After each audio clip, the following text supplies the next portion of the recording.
cannot believe that I am standing in this circle right now.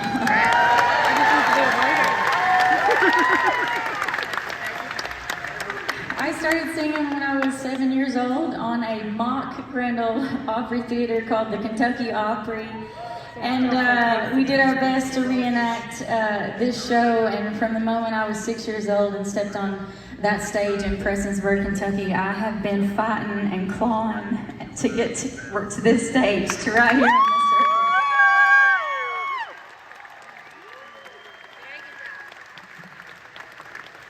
We're going to pick up the tempo just a bit. Like she said when she was introducing me, I am a working girl. Through and through, I self-funded my first record. I had been in Nashville for quite some time, and I'd recently just started cleaning houses and cleaning churches, and kind of accidentally started my own business. And that's how I put out my first record, and it's because I will do anything that it takes to get to the venue, to be able to play the show and put out my records, no matter how much hard work it takes.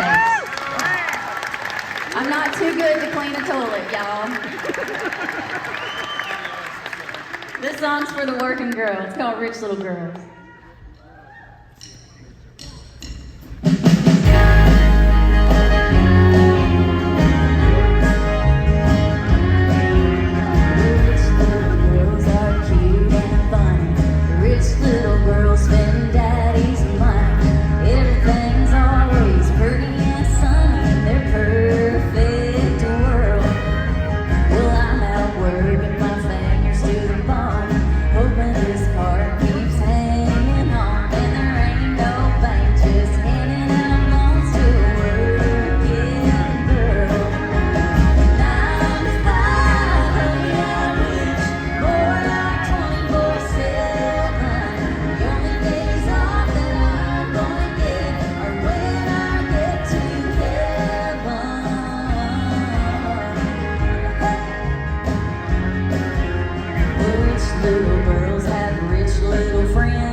Then I wouldn't want to be anybody else but a working girl.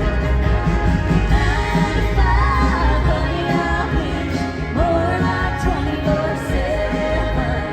The only days off that I'm gonna get are when I get to heaven. 9 to 5, honey, I wish more like 24/7. The only days off that I'm gonna get are when I get to heaven.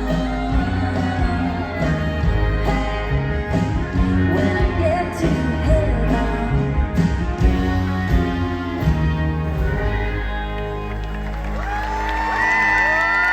Thank you so much.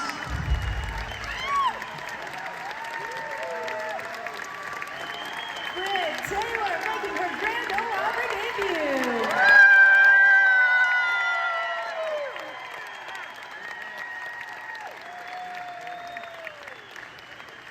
Come on over here and talk to me. We let you get all emotional and then we try to interview you right after. How are you feeling right now? My heart's thumping real hard. Yeah. It's supposed to. I want to talk to you more about your own business because you came to town and you told everybody a little bit about it, but it was more than just that because you had a publishing deal at the time. And for everybody that's out there listening, tell them what that means. A publishing deal is really hard to get in Nashville, and I'm very lucky to have gotten one. And it's basically you're paid to write songs. That's why we all move here. So you have this publishing deal, something you thought you'd always wanted, but it turned out it wasn't turning out the way you'd hoped. Yes, Nashville can be a tough town to figure out who you are, who you really are. There's a lot of voices around that say, you should be this, or you should be that, or you should look like this, or you should look like that. And at 23, I'm like, cool. I'll do that. I'll try anything. And it just took me longer, I think, to figure out who I really was. And in order for me to do that, I needed to shut out all the noise, and which was the scariest thing I've ever done in my life because I didn't quit because I wanted to or that I was unhappy. I just knew that if I stayed there, I would never figure out who I was, how I wanted to sound, and I would just kind of be stuck in limbo. So she goes out on her own, y'all. Starts her own cleaning business, self-funds her own album, starts her own record label, and now she's on stage at the Grand Ole Opry.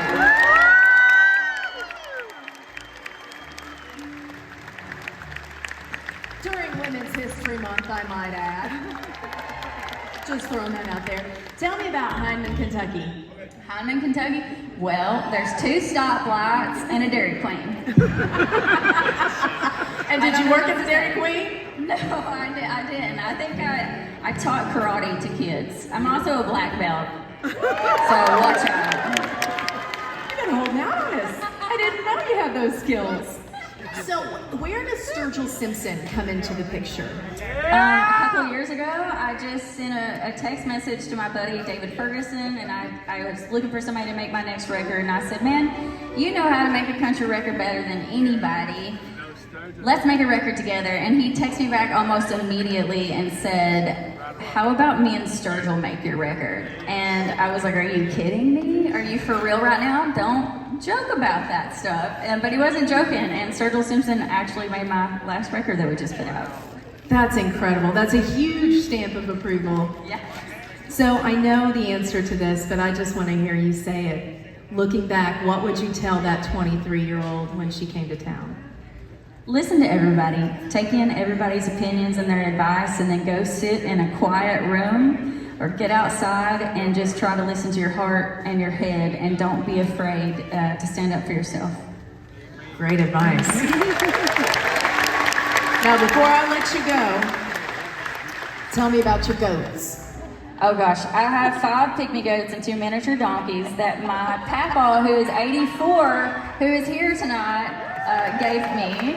He's there, he's so cute. Their names are Dolly Parton, Tammy Wynette, Lynn Anderson, Memphis, and who else am I missing? I'm gonna forget. I've forgotten one. I love that title. I love that. Papa, are you proud? Very Papa. proud. Very proud. He's waving to you in the crowd. You did them all proud, honey. Congratulations. Thanks. Brit Taylor, everybody.